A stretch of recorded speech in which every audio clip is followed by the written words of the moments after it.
I seriously think that this is what I missed the most. The time away. Because to me, this is the, like, because I don't have to produce anything. That's all you. I just literally sit here and share my feelings with you guys. Little therapy session? Yeah, kind of. So, I mean, that's the easiest part of the job. There's that a I lot do is that I just happened the last sit 6 here and weeks talk. that could have been therapy session for you. Max.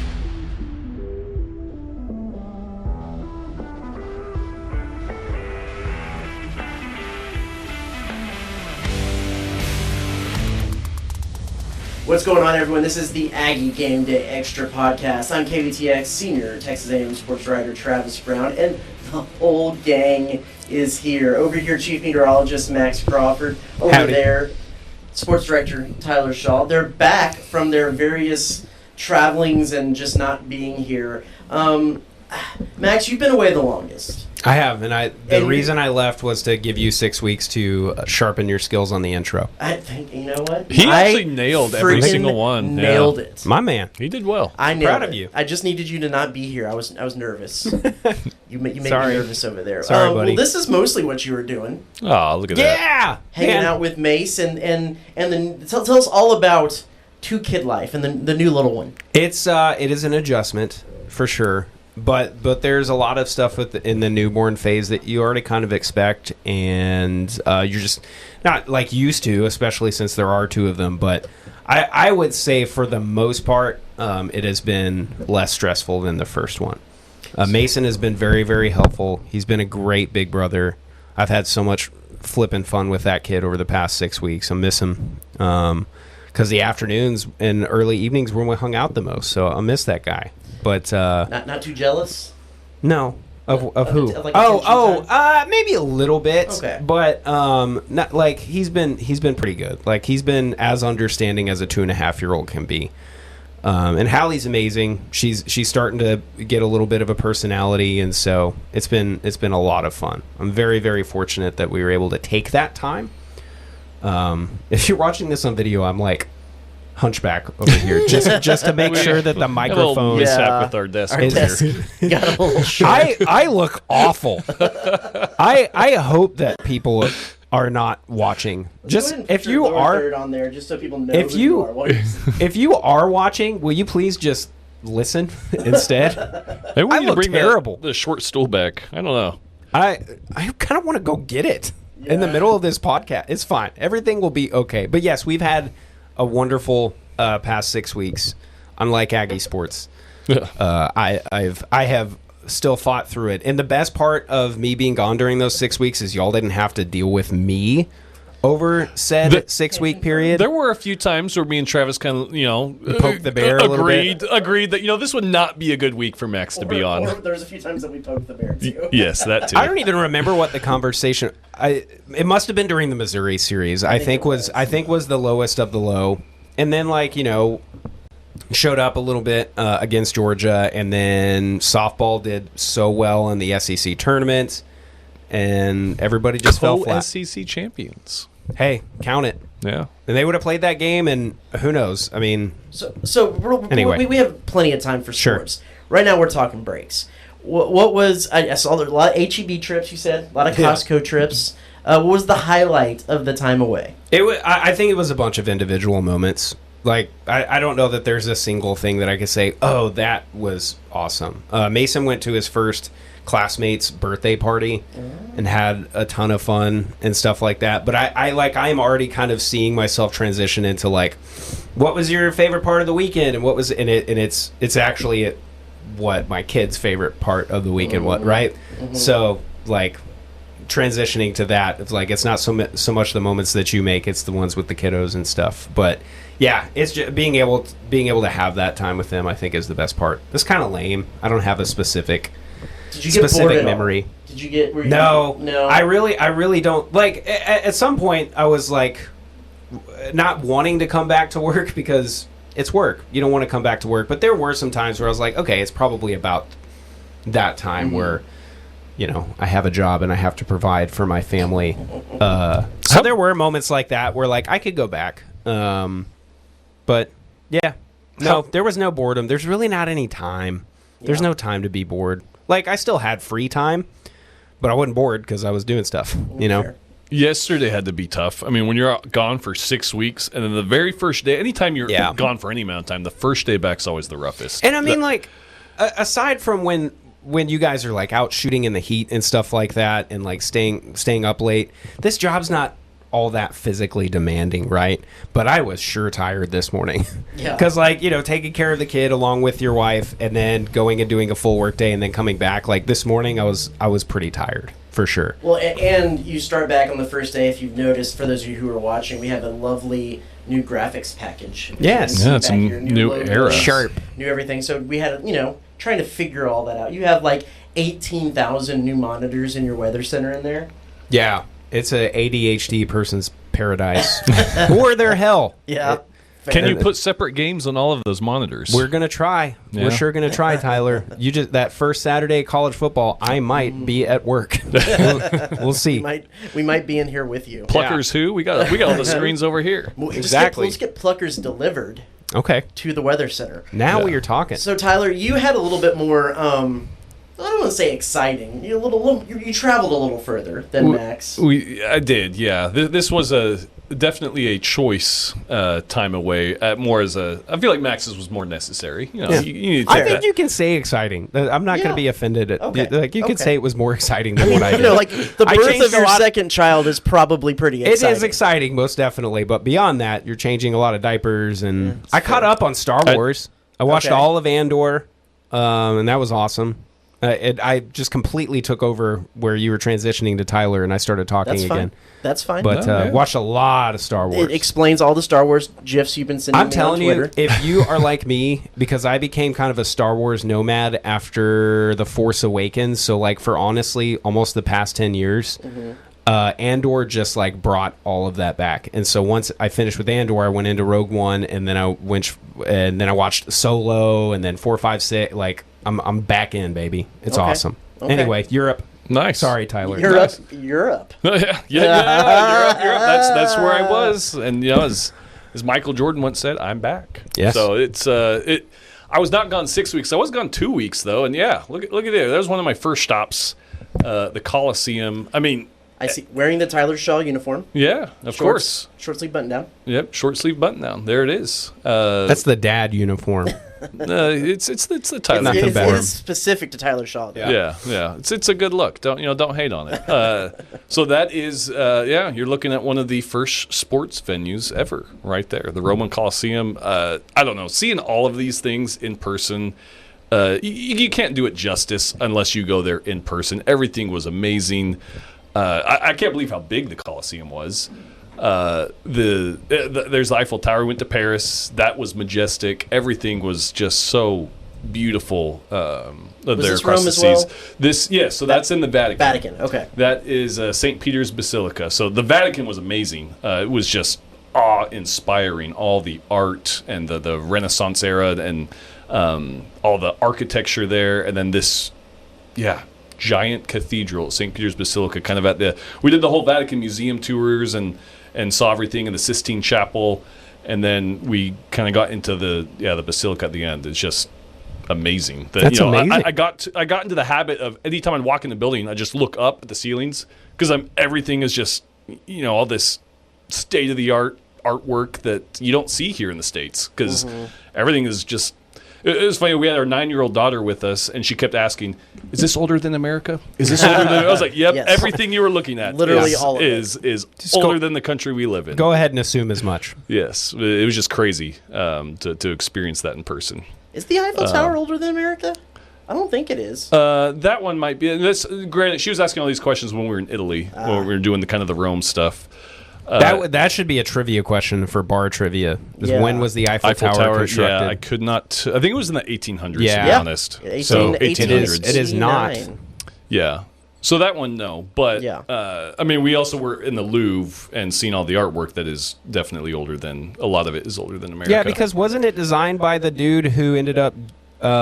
Making the Statue of Right. Liberty. Yeah, so they Yeah. have a Statue of Liberty kind of monument near the Eiffel Tower, too, since How they are neat the is ones that? but yeah, I can't recommend it enough. If you have the chance to go overseas, go to any of these historic places, do it.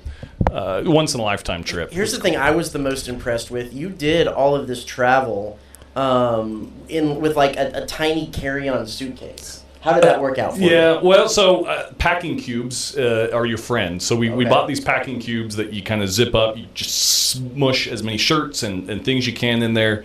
It kind of compacts the space, does wonders.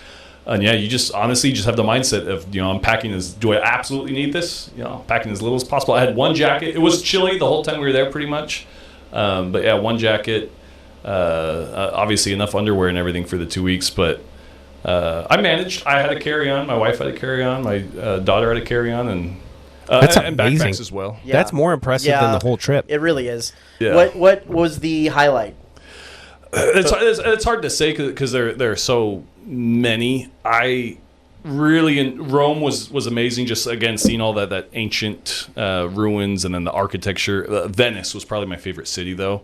It's just so neat. There's nothing like that where you're in a whole city with no cars, just canals, walking the tiny sidewalks, and everything's instead of streets you have rivers. What was more impressive, the Coliseum or Kyle Field? It's a loaded question. Yeah, I mean, if you have to ask, Which one had better bathrooms? Probably I don't know what the bathroom situation in the Coliseum is, to be honest. So I don't know, but the Coliseum, it's on. I mean, they built that in I want to say 50 or 30 something AD is when they started building that. And did you know it was built by one of Jerry Jones's great grandfathers? Yeah. The Kyle Field wishes it could be the Coliseum. There you go. Yeah. If Kyle Field had the light towers on the corners like they were supposed to, Yeah, maybe that was would a make cool. it That was a better cool than little design. The Coliseum. Yeah. Kyle Field fits more people though than the Coliseum. Fair. Yeah. That's fair. Wonder what the seating capacity. It said 60,000 or so. It's pretty good. But the thing was, I don't know. I don't think they were in the same configuration that our stadiums are in today. It was very big. 60,000. It could be in the SEC. Yeah. Yeah. Let's get a 100%. Rome. Let's get a Rome University in the SEC, and they can play in the Why not? Coliseum. Let's get some gladiator fights going. So I was still working for most of this, but I got to take a little mini vacation, like a 2.5-day vacation, down in Miramar Beach, Florida, the Destin area, because we were down there for spring meetings. Got to take my wife, and one of the first days we got to go down to the beach and see. Love it. Oh, my little background went away. There we are. What happened? Hello. There's Tyler. Well, maybe if I go here and then go here. There we go. There it is. There's the beach. There's the fireworks. Well, the fireworks. Here we are again. Go back to the beach. You don't need to see us. Let's see. So if I do that, does it make it better? No, it doesn't. Well, there's fireworks on the beach. Here is the actual beach. I love that. I am jealous. This was right outside the Hilton Sandestin Resort Hotel where the SEC meetings were. We did not get to stay there, but the coaches and the athletic directors. They didn't have a reporter rate for. They did not have a reporter. We stayed at the Courtyard Marriott. You didn't borrow the Elko's umbrella and chairs for the afternoon? We didn't. We did get to go. They have a nice little reception for the coaches and the administrators and the media who are all there. It's very explicitly off the record. You can't do any interviews or anything like that. It's just for socializing. But got some shrimp and some cheese boards and some things like that. So that was nice. But yeah, listen, it's a cool place. We went down and visited. I wish we got to spend more time. Got to visit Seaside down there. Seaside's a good place, where the Truman Show was shot. The movie. But apparently, as my wife pointed out when we were walking around Century Square this past weekend, that the Seaside T-shirts are a fashion statement of the youths now. Okay.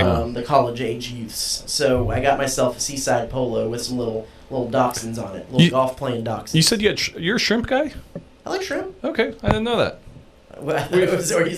Is there a joke in here? No, Are you setting up a punchline? Or? No punchline. It's just I love shrimp. I love seafood. And we have eaten out so many times. I've never had shrimp with you. I would, if you would have told me, Travis. I'm sorry, man. We'll do shrimp next time. Let's go get some shrimp together. Yeah.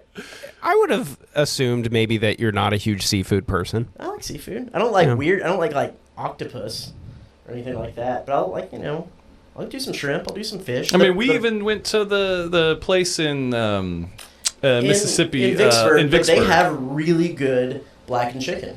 All right. And so I went blackened chicken. All right. Because you're in it's Vicksburg and it was like on the river, but if you're in the South, you get some blackened chicken too. So the Southeast, but I swear I was sitting over here that there's some punchline. No, just genuinely surprised. Well, and I learned something new today. There you go. Yeah. So that was a little bit of our travelings. Then the second half of that was work. We talked to a lot of athletic directors, Greg Sankey, Mike Elko, Joni Taylor, Bucky McMillan, just about the state of everything in college athletics right now, which is a lot. I'm sure once this House settlement comes through in a couple weeks, that's what we're going to be talking about with the podcast, so I won't bog it down. But basically, the biggest things in college athletics right now are what the format of the future college football playoff is going to be, 2026 and beyond. I don't know. I don't think y'all want to get in. We can debate that some other time. The merits of 4 automatic bids per conference or a 5+11 model, all that. Let's just take a quick Insta poll. Is there anyone in this room that wants to see the Big Ten and the SEC get 4 automatic bids every college football playoff? Anybody? No, I want to try and keep college football as national as we can. Okay. It'll get too regionalized if we go SEC Big Ten. Yeah. What do you think over there, Max? I think no. Okay. Because honestly, dude, I'm about as anti-SEC as I've ever been, and that is just, to me, I'm scorched earth. I don't like any other sports team out there in college besides A&M. I don't care if the SEC is successful. I want A&M to be successful. So, no, I'm not going to go to bat for the SEC, even if it would technically benefit A&M. No, I'm not. And if we're trying to protect the integrity of the game and make it a national thing from coast to coast and stuff like that, I don't think that would be the right decision to make. And I don't like Sankey trying to hurl his weight around. And I think you need to look no farther than how the SEC has performed in the postseason of all their major sports this past calendar year to say, hey, maybe that's not something we should do, especially in a long-term way. So, F that. I'm sorry. I think there's a lot of... It's about competition, and you don't want an invitational, you want competition. And yes, there is probably what's going to happen is that they're going to go with the 5-11, which is basically the same format they have now with the 12-team playoff. Just move it to 16. You get your Power 4 auto your bid, 5 and highest, then your group of 5 highest ranked, and then you get 11 at large. At large. I think that's great. And there's the nothing SEC wrong with and that. the Big Ten are probably going to take Exactly. With of those. 11 at large, those two conferences are going to get the benefit of the doubt. Yeah, and they're the give and trade here. The quid pro quo is going to be that they're probably going to put a little bit more of a clamp down on what metrics the selection committee can use so that they know, okay, well, this is the strength of schedule model that they're using, and they're probably going to propose and pass and get in there one that is favorable to the SEC, the strength of schedule models, which again is just going to kind of do the same thing, but at least there's a facade of competition there. So I think that was probably the biggest thing. There was a little bit of talk about the House settlement and revenue sharing and what that looks like. I think from an A&M perspective, Trev Alberts saying that they're going to fund revenue for 6 sports. They didn't name which 6 sports, and he wouldn't give the percentages, but then also that they're going to fully fund all of the roster positions that are going to be available under the roster limits in the House settlement, which will go from about 260 to about 411 scholarships, which is a pretty hefty expense. That's about all we got Trev on the record about with what it's going to look like once the House settlement gets here, and then eight or nine SEC games, which all of these things are so intertwined. How many players are football teams going to be able to have to maybe then to consider adding a ninth game, and then what format is the college football playoff? What are they the metrics that they're going to look at, and is that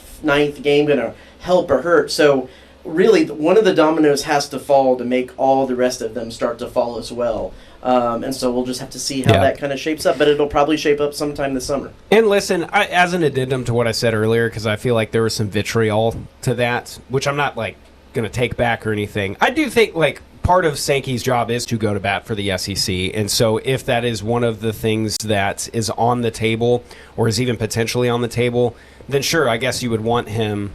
You don't want the Big Ten to come in and say, hey, we want 4 or 5, and the SEC would say, oh, that's okay. You go for it. That'll be fine. And then the SEC will take what's left. So, like, I understand that maybe there's a little bit of a forced-handedness there, but I still don't like it. Yeah. I still don't support it. So I understand that he has a job to do and whatnot, but the almighty SEC, like, I think 10 years ago, if you would have asked me about that, I'd be like, oh, absolutely, hell yeah, SEC, best conference ever. I don't care now. Yeah. I don't care. I just want to play sports, and I want to be competitive.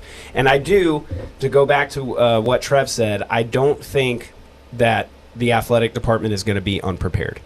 No. I think with the way things have gone with perhaps staff retention in a certain sport, and higher in another sport, I think there are at least a few people out there who are maybe questioning the decisions that Trev has made.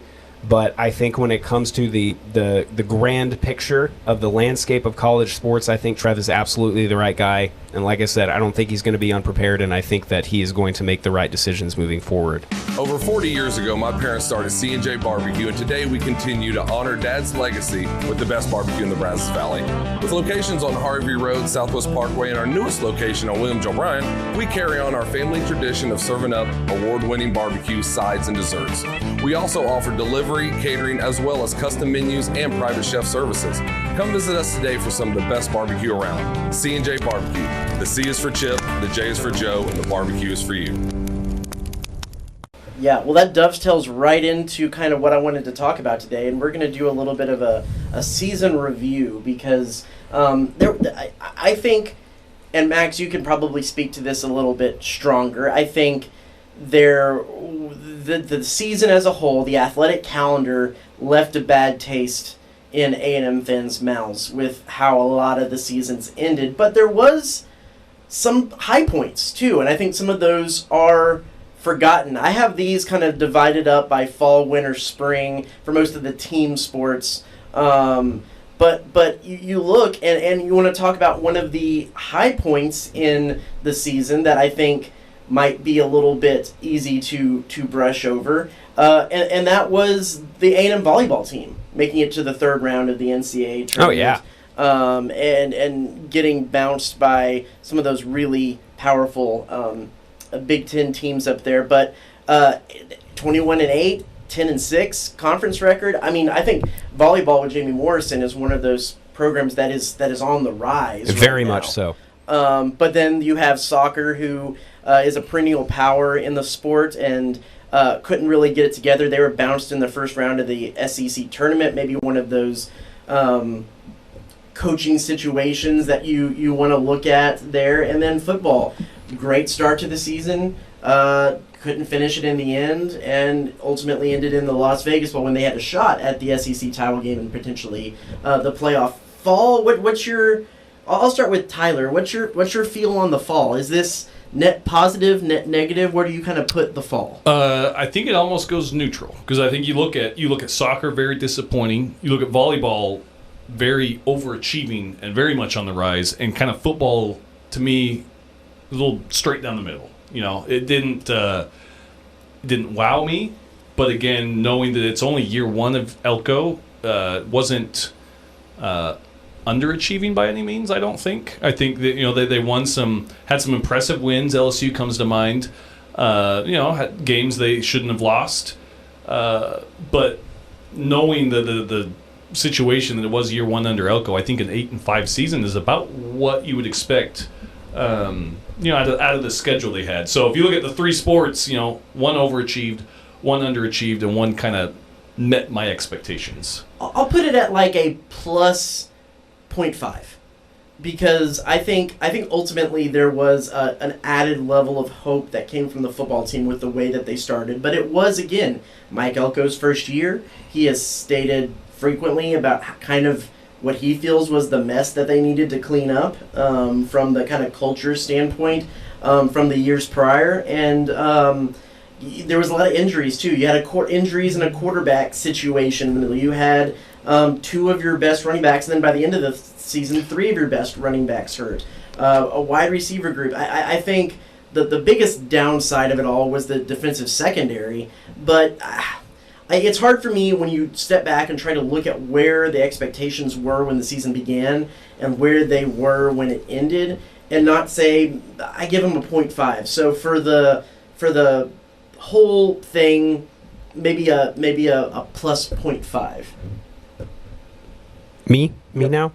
I think it's about right at 0. Also, soccer underachieved because of the expectations that have now been set forth because of the guy who is at the helm. Right, like Coach G is the one who brought that program to the elevation, brought the program into existence. Right, exactly. The only coach. That being said, I do think he's got to figure it out, and he's got to figure it out soon. I think he's got one of the hottest seats in the athletic department right now. Volleyball, I think, is amazing. I think we need to hold on for dear life with Jamie Morrison and pay him what he's worth and all that, because I think the sky is the limit with that.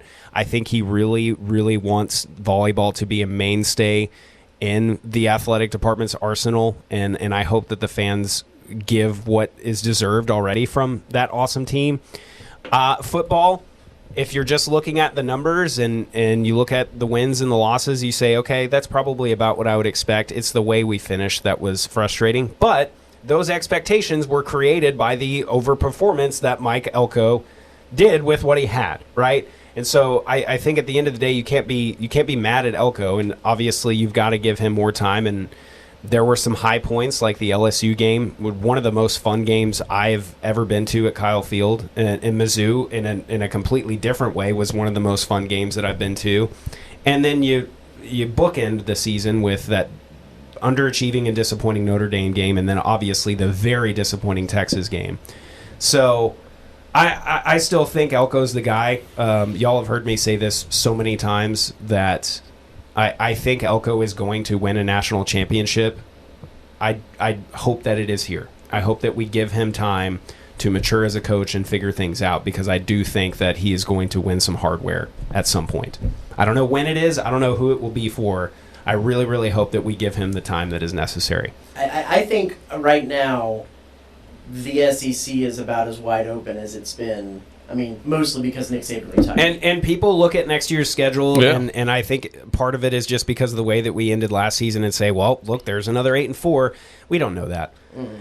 I think it's going to be another season where we look at it and say, yeah, you know what, 6-6 would not be the craziest thing, but also if we take care of business on the road a couple of times, 10-2 is absolutely within reach. And I'm not going to... I think I'm going to try to go in with net neutral expectations again, kind of like what I did with Aggie basketball last season, and just try to have fun with it. Because I do think that there's a potential that we have a special season, especially, and we'll talk more about this later this summer, that offensive line, baby. Yeah, I think the offensive line. Well, that offensive line, and you put in a healthy Le'Veon Moss, because that really changed the dynamic of this. I'm not going to say that they would have won all those games had Le'Veon Moss been healthy.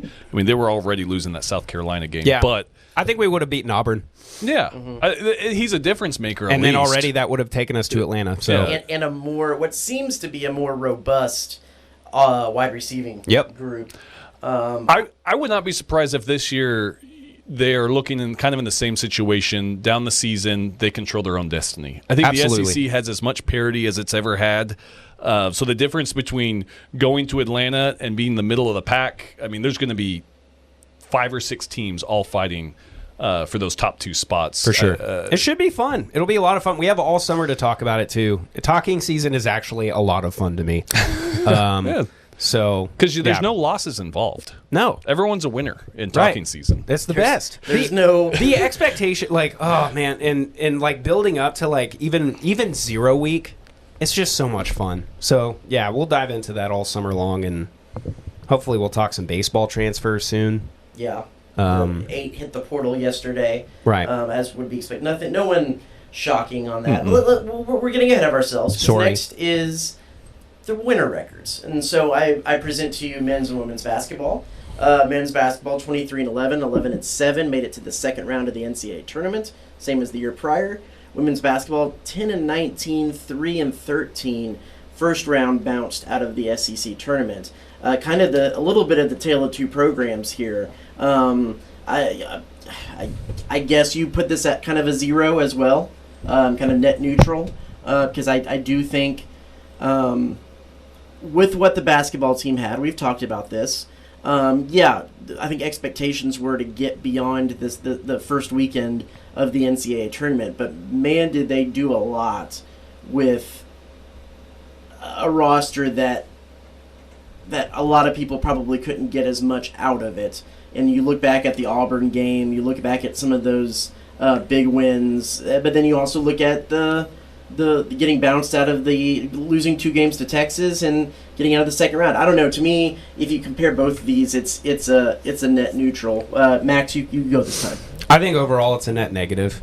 And like I said, there were absolutely some highlights to the basketball season, and I loved that we were able to get some really fun and cool home wins.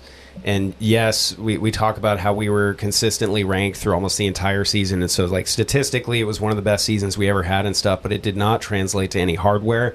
And I know at the beginning of the basketball season, we kind of said, look, I need an SEC regular season championship, I need a tournament championship, or I need a Sweet 16 appearance. And we didn't get any of those things. And so I think overall, you would call that a negative. I love Wade Taylor and what he was able to do. Again, there were definitely some highlights to the season.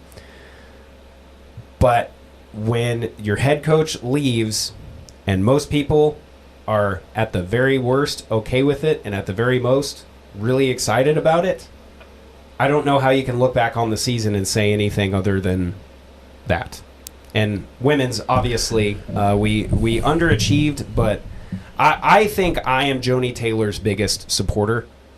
I think she was given a raw deal, especially with the health of her players, and I hope that she's given the resources to put together a decent enough roster and actually get enough players on the court to actually show how she's a very good coach. I think she's a very good coach. I just think she hasn't had the players.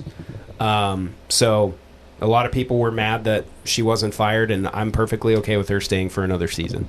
So, yeah, that's where I sit. Maybe I'm too harsh on the men's basketball side of it, but I don't know. I'm more excited about men's basketball with the things that have happened over the past couple months than I'm as excited than at the highest point of Buzz's tenure. Interesting. Tyler? I kind of agree with you with the direction basketball is going. I think there was some new blood needed because it did, while I do find this basketball season impressive overall, especially with the gauntlet that the SEC was this year, you could kind of see that they peaked. This team peaked with that coaching staff. They had a very veteran roster. They did a great job squeezing what they did out of with that talent. But it was hard to find a way, keeping everything the same, for them to take that next step. It seemed like, this would be your peak, having a very respectable regular season, lots of high points, but, where do you go from there? With your saying, people were okay or glad with the coaching change, I think that this kind of new blood invigorates the team a little bit. So, it can be exciting, I guess, to see the future of where hoops goes from here. At one point earlier this year, we were talking about Reed Arena attendance and really just overall attendance in sports outside of football. And I think collectively we came to an agreement that the 12th man, as we like to call ourselves, that sometimes only applies to football when you're talking about attendance of games and consistency. And I think probably second, after a pretty big drop-off, mind you, is baseball. I think we can, for the most part, count on pretty good attendance at baseball games. But after that, it is wildly inconsistent. And I don't think Buzz was to blame for that in basketball. I do think there were efforts made, especially when he first got here, to like get fans to buy in. And I don't want to discount the Reed Rowdies and what they continue to do for that program to make Reed a really cool environment. But we knew that something needed to change, and I'm hoping that a year from now we're sitting and looking at this regardless of how Bucky's first season goes, because I think it could be anywhere. I do hope that we're sitting here a year from now and going, that's what we needed. That's what we needed to invigorate this fan base and get something to stretch beyond just football. I hope that happens with Jamie Morrison's squad in volleyball. I hope to goodness, and I think it already is, happening with Trisha Ford's squad. Though it was a very disappointing end of the season, I don't think there's anybody who doubts what Trisha Ford can do for softball, and I hope that the fans reward those players for the product that they're putting on the field, and I hope that the fans invest in that in basketball and in baseball moving forward. I think that they will, but I think it's possible that we lose a couple games at Reed that maybe we shouldn't have or whatever, and it goes right back. So I don't really know where I was going with that, but that's what I'm most interested to see. Like beyond football, are we gonna put up and actually show that we are the 12th man when it comes to all sports?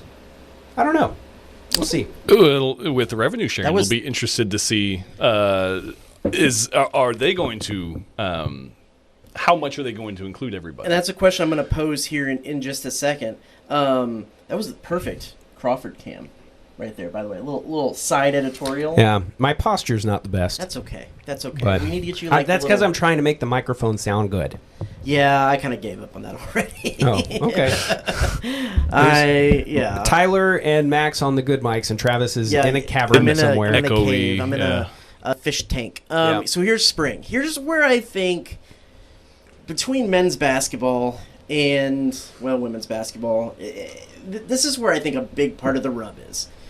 Baseball, number one overall. We're just gonna beat this horse dead to start the season, and then misses the NCAA tournament, 30-26, 11-19. Bounced in they made a little run there in the SEC tournament. Bounced in the third round, but wasn't enough to get into the field. And then softball, number one overall seed in the NCAA tournament, but the first ever to get bumped from the regional with a 48-11 record, 16-7. Could add some really big insult to injury if Texas knocks off Texas Tech in the national final, a team that A&M beat 16-1. But right? I think it would be more insulting if Tech won. And I can explain that later. Let's talk about all this as a whole first, and we can go back to that if we want. Okay, but Max really doesn't like the Texas Tech matchup.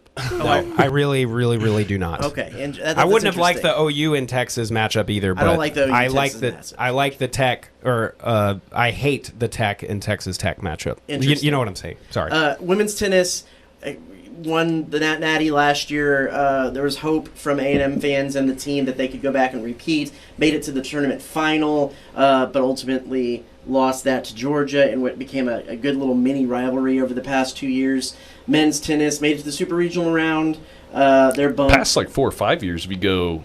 A&M and Georgia have had quite their battles in the SEC tournament, at least. Women's golf that had been on a tear under Jared Chadwell in his first seasons, they get bumped on the NCAA regional, which was kind of unexpected for them. Men's golf made it to the championship, finished 11th there early in that. So, this does feel, to me, this is the first net negative season, because I don't give women's tennis a net negative. I don't give men's tennis a net negative. That's everything you can expect for and more out of those teams. Women's golf, that's a negative because they've proven that they can get beyond that. Men's golf, probably a net positive.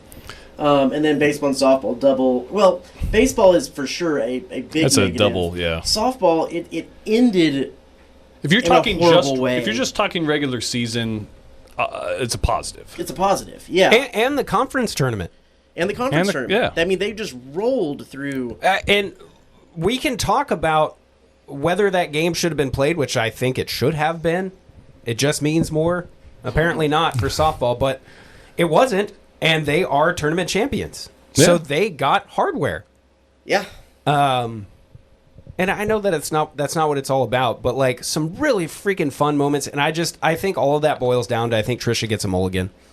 I really do. I think she has shown so like her whole body of work and what she's done with Davis.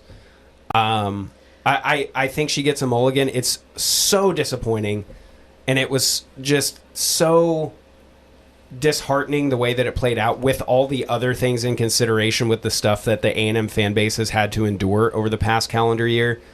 But none of that is Ford's fault. No. I think, and don't get me wrong, I'm not here saying Liberty should have been put into another regional because they were too good. I don't necessarily think that there was a huge discrepancy there from number 2s. I do think that it was a bad matchup for A&M because of the fact that they had a professional left-handed pitcher on staff that could give them the exact same kind of look that Emily Kennedy was going to give them, that so many schools around the country, that's the first time that they're seeing somebody like Emily Kennedy who could do what she was able to do. I mean, you look, and actually the other pitchers A&M had were a little bit more effective against Liberty than Emily Kennedy because they were just so dialed in and ready for her. I think you put in a lot of other number 2 seeds, not necessarily because they were worse teams or better teams. They just weren't prepared the same way. It was just a bad matchup. And that's fair, but then where's on the other side of that? Where was A&M's offense? True. You know, that's the sure, they could have been prepared for Emily Kennedy and dialed in and locked in and ready for that, but you need the bat support on the other side if you're A&M. If you're the true number 1 overall seed, and they just did not have that. Especially since they've shown all year long that they are more than capable of doing that. I mean, you run-roll your rival in the conference tournament. You would think that the offense would still be there by the time you get to regionals. So, again, there's a lot of like, well, why didn't we do this and why didn't we do that? I would be shocked if something like that happens again under Trisha Ford. And maybe I'm giving her too much credit. Yeah. No, but, I mean, we might look at this back in 5 years and just see this as a blip. One of those, really good team that got bounced. I really and truly think that we will.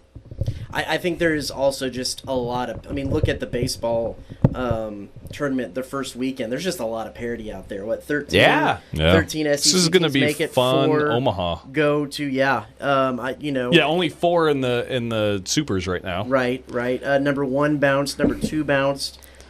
Texas, which was one of the number 1s, bounced by a real gritty UTSA team. That's a shame. Murray State's going out there and doing stuff. Like yesterday was fun college baseball watching, for sure. What's your beef with the softball final, Max? So I think either way, if you're looking at it from a perception standpoint, I don't think it would have been good for A&M because the OU Texas final would have been like, oh, these people coming to the SEC and they're already competing for finals and stuff like that. So like I already hate that talking point. But a Tech versus Texas tells me there are 2 other teams in the state who got to the finals before you did, and that's infuriating to me. And I think if you're specifically talking about Tech, like if OU is going to do it, okay, they've been there the past 4 years, so whatever. 5.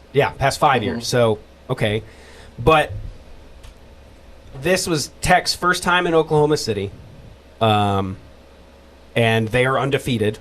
And so if you're talking perception of things, it's kind of like, you know how I crapped on the SEC earlier? Mm-hmm. Well, I can do that. I remember. I can do that because I'm in the SEC. There are almost, it seems to me, and maybe this is just my algorithm, but there are no louder fans than Tech fans when it comes to making fun of like SEC superiority. Tech fans love to just be like, oh, the mighty SEC and stuff like that, all the way over there in Lubbock. And I think, maybe this is just really, for lack of a better word, butthurt of me, I would hate to see Tech win a natty in something, especially beating our biggest rival before we could do that. So that's why I don't want Tech to win. It's almost like my 2 brothers are fighting, and the one that I want to beat up the most gets beat by the younger brother, and now I'm just like, well, now I'll never get to do it. That kind of thing, you know? So, yeah, I don't want to see Tech win. I think I'm a little jealous of the NIL commitments from that one billionaire Cody Campbell, who has decided to start buying teams left and right, of which softball is one of them. So yeah, I don't want to see them win. From a pure sports hate, as a professional, like sure, may the best team win and all that stuff. But if I'm just talking purely as a sports fan, no, I don't want to see them win. I always like, no matter who it is, like the first year team, the scrappy underdog. I don't know if you can call them the scrappy underdog for the $1 million pitcher that they have, but that always appeals to me more so than I always love like that too. But parody, just not Tech, not Tech, not Baylor. Like, do you see what I'm saying here? Oh, I totally get what you're saying. Yeah. I'm a little bit more. I admit that my fandom is a little bit more removed from how long I've done this, so I probably automatically root for the better story no matter what the logo on the hat is. It was like when TCU got into the Natty in football, and I had to pretend to be excited for you because I didn't want to see TCU win the Natty before A&M did. Right? Fair. That's the frame of mind that I have. I get it. But I just like the scrappy underdog story. Well, whoever, now you can't really call Texas a scrappy underdog, but no matter who wins, it'll be their first title. Sure. That I think is cool. That you're not, you don't have, this dynasty like Oklahoma. You have two teams that whoever wins is going to be their first national title. So I think that's cool. And now I'm trying to see one of the last. Oh, indoor track and field was Tech's last natty in 2024. It's just second overall. The women's basketball team won a natty in 93. That would have been Cheryl Swoops back in 93. Yeah. So it would be very underdog, but as Max was saying, it's also very NIL. It is very this is where the money went and the money won. Yeah. So that's kind of that is true. That's not an underdog story. That's the New York Yankees. I would say whoever. neither of them are underdog stories. Yeah. I mean, because the brand might be an underdog, but in today's day and age, they probably have one of the most expensive rosters. I don't want either of them to win. Okay, so you want to be perfectly clear. You want it to rain. SEC Yeah, you want it to rain out, and they just say, "We're just done." No champion this year. Yeah, maybe they'll do that again. Well, boys, it was good to have you back talking a little ball. We are gonna move forward with the three of us. We're gonna talk more football coming up. Talking more football. The whole summer for football talking season. I know there'll be a week or two in here where we might give a break. I know I'm gonna produce on the fly here, and hopefully I follow through with these things. I know 1 week this summer I want to interview the great Rusty Surrett on this because everybody loves Rusty. Sure. How many times do you go somewhere and they're like, I don't know who you are, where do you work? And you're like, KBTX. They're like, oh my gosh, Rusty. Rusty Surrett. And so basically we're just going to leverage his followers. New Aggie football season ticket holder, Rusty Surrett. Interesting. Whoa, I didn't know that. Yeah. Interesting. So I know he's not a big sports ball guy, but I want people out there to know him even more than just his social media. Sure. I want to get one of our reporters, Dylan Chris Wackes, in here, who played basketball in England, college basketball. Yeah. That's pretty cool. Mm-hmm. So get to know our staff a little bit more and the sports connections that they have. But other than that, we're still going to be here because next thing we know, we'll look up and it's SEC Media Days. It's going to be quick. Right around the corner. Season right around the corner. Real quick. So that's all the time we have this week. We actually went pretty long. We just needed this. We had too much to talk about. It's too much to talk. Yes. Too much to catch up on. Yes. But we'll be back next week with all kinds of whatever has happened in the last week in Aggie sports and college sports. So for Max Crawford, Tyler Shaw, I'm Travis Brown. This is the Aggie Game Day Extra podcast. We'll see you next week.